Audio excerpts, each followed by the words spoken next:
without any consent, we are making, different content. This is the very basic. Still, people are not aware of this thing.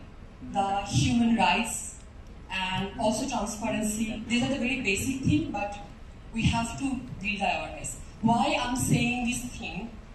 Because in our corporate, when we're building any capabilities, use cases, we're doing partnership. So many things are exposed, data. So if we are not responsible and the basic awareness we don't build, then we have to struggle. So absolutely. যে কোনো জিনিসে আমি যদি একটা approach হলো, যেমন আমাদের দেশে যারা আপনারা নাপিতের দোকানে চুল কাটতে যান না, বাসার কাছে বার্বার শপে, ওর কি ডিগ্রি আছে কোনো সার্টিফিকেশন আছে? কেটে কেটে শিখছে, রাইট? প্রথম কাটতে যায় অনেকে কি বেল সার্টিফিকেট দিচ্ছে? হ্যাঁ দিচ্ছে। সো আমাদের এই সমস্যাটা এটাই। আমরা যদি প্রপারলি ক্লাসরুমে শেখানোর সুযোগটা থাকতো, কারিকুলামে ইনভলভ করতে পারতাম শুরু থেকে, we can মানে teach them the grammars of using AI, যে ethics এটা acceptable, এটা unacceptable এটা। এখন ওরা তো শিখতেছে র্যান্ডমলি।